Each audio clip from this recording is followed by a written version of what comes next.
Thank you so much for listening. If you'd like to offer dana, then please do go to justthiszen.org/giving. Your support really does make a huge difference. Thank you so much.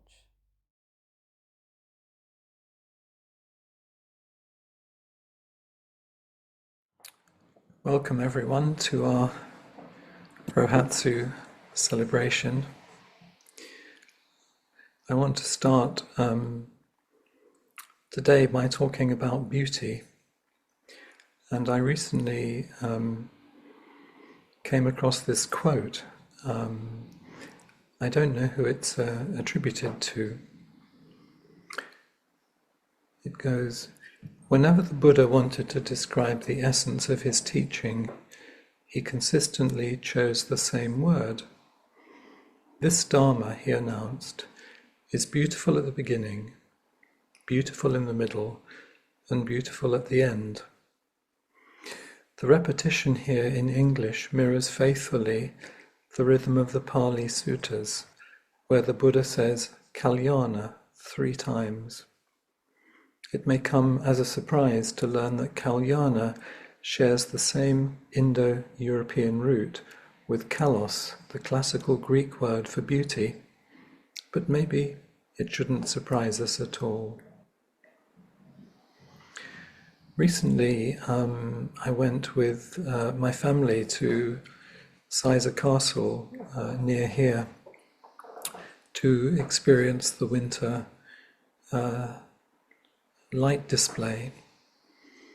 And one of the things that touched me was that such exquisite care had been taken to offer us this experience of light in the middle of darkness at this time of year.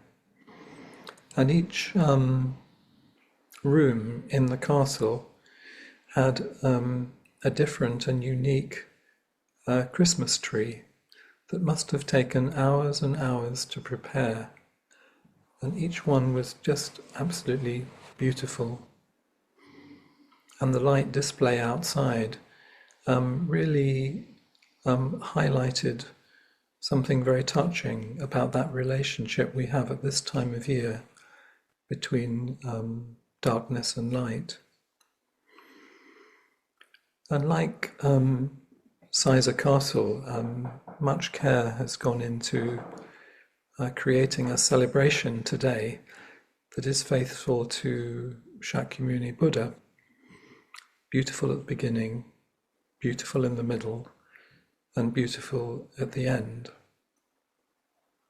And I'm really interested how beauty threads through our practice, not just in our celebration today.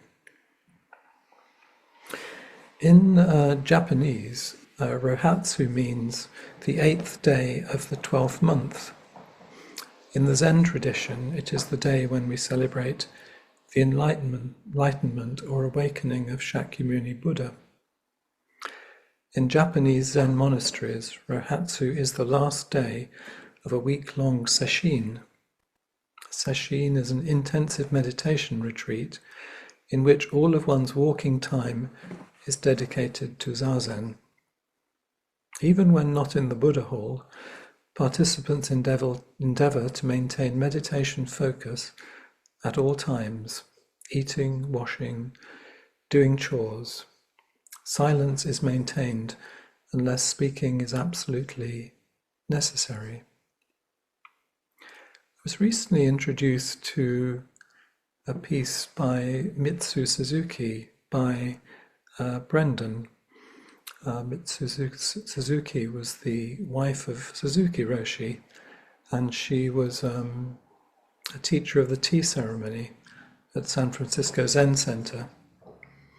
And she echoed this orientation of Rohatsu to eating, washing, and doing chores when she shared that Dogen Zenji said, "Dignified bearing is itself Buddha Dharma." He taught that everything we do in our daily life, how we converse with each other, and how we take meals, go to the bathroom, how we use water is all Zen. Tea ceremony is just like that. However and wherever you meet someone else, being fully thoughtful of the other is most important.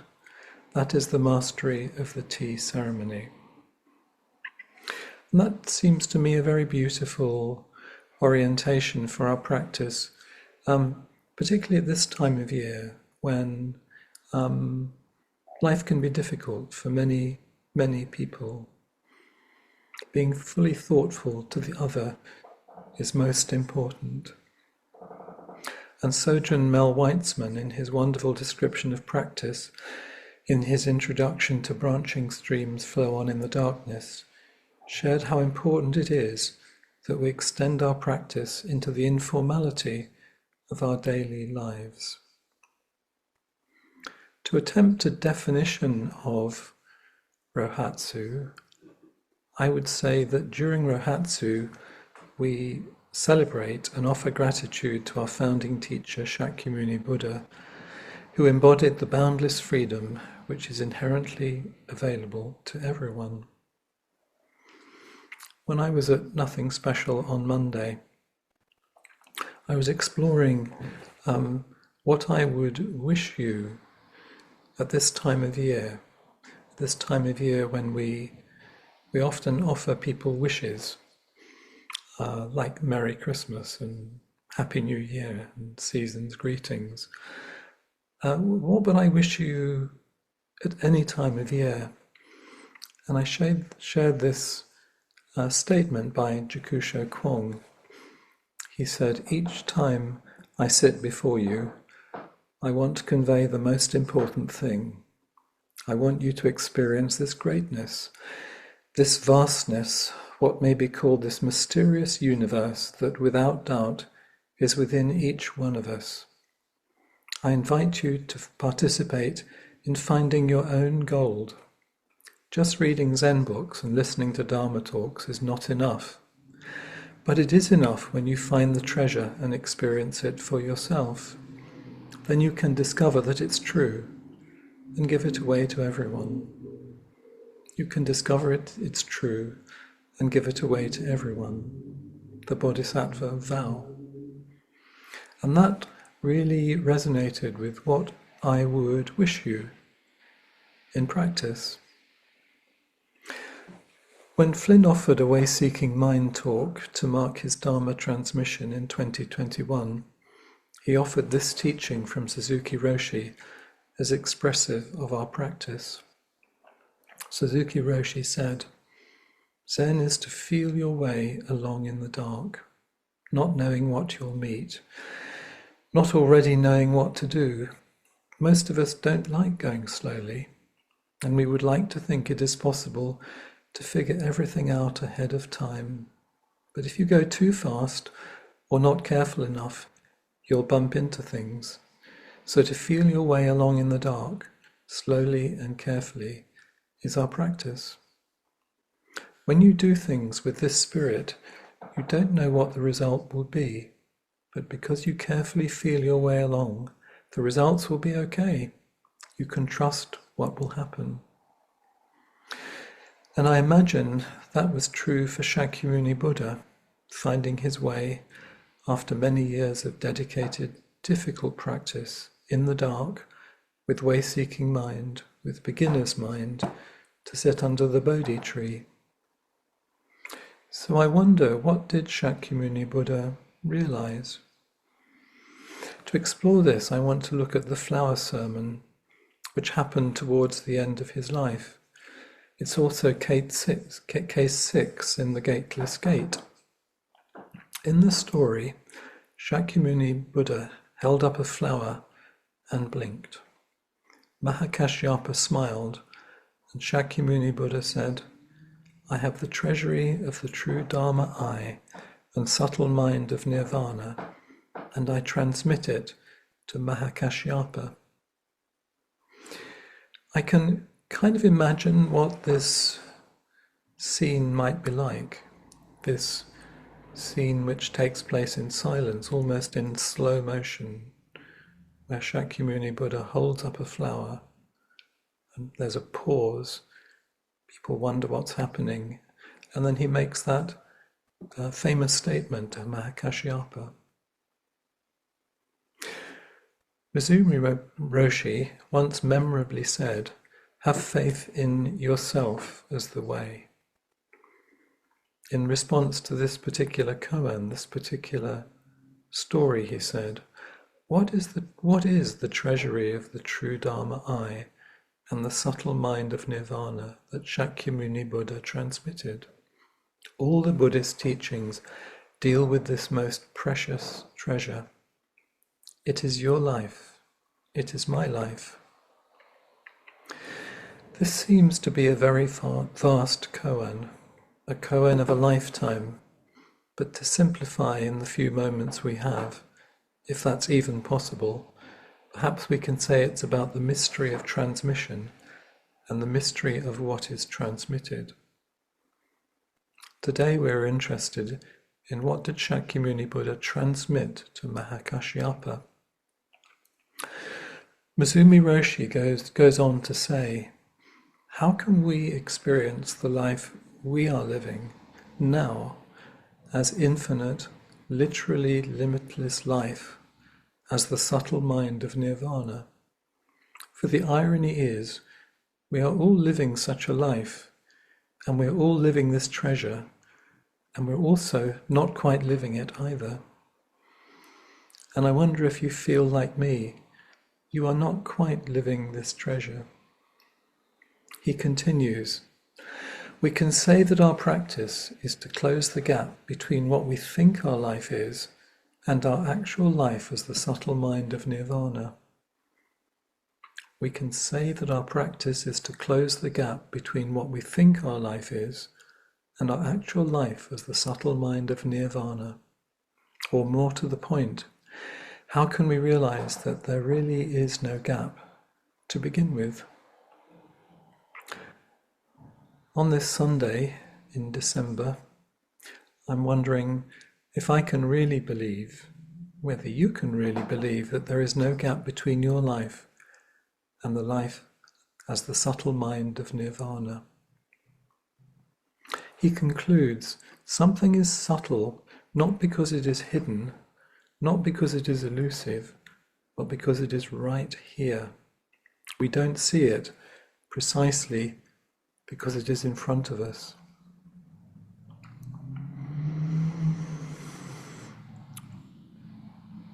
Also in his Dharma transmission talk, Flint quoted Suzuki Roshi again. He says, the way-seeking mind should be realized in our actual world, which includes flowers and stones and stars and moon. The true way-seeking mind can only be actualized in full scale. Where there are human beings, there is the sun and stars, land and ocean, fish and grass and birds. And when we become aware of this big, big realm, which includes everything, then we have big, big mind and big, big trust. Actually, the way-seeking mind is the conviction to fly as a bird that flies in the air, to enjoy our being in this vast world of freedom.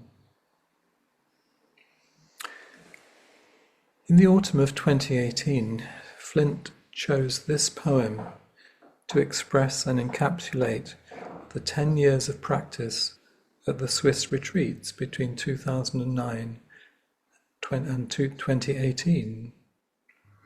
And I wonder, as I read it to you, can you see the expression of Shakyamuni Buddha's practice and your practice in this poem? Can you, through this imagery, actually see the process that we actually engage in our practice? I'll read the poem to you. It's called How to Make a Portrait of a Bird by Jacques Prévert. First paint a cage with an open door, then paint something pretty, something simple, something beautiful, something useful for the bird. Then place the canvas within a tree, in a garden, in a wood, or in a forest. Hide behind the tree without saying anything, without moving an inch. Sometimes the bird arrives quickly, but she can also take many years before deciding. Do not become discouraged. Wait. Wait for years if you have to. The speed or the sluggishness of the bird's arrival has no effect on the outcome of your painting. When the bird arrives, if it arrives, keep the most profound silence. Wait for the bird to enter the cage, and when she is inside, gently close the door with the paintbrush. Then erase all of the bars one by one, while taking care not to touch any of the bird's feathers. Then do the tree's portrait, choosing the most beautiful branch for the bird. Paint the greenery and the freshness of the wind as well, the spray of the sun and the noise of the animals in the grass, in the heat of summer, and then wait for the bird to decide to sing. If the bird doesn't sing, it's a bad sign. It's a sign that your painting is bad. But if it sings, it's a good sign. It's a sign that you can sign the painting. Then very gently pluck one of the bird's feathers and write your name in a corner of the canvas. So today, and always, may our celebration express something simple, something beautiful, something useful for all beings. Thank you very much.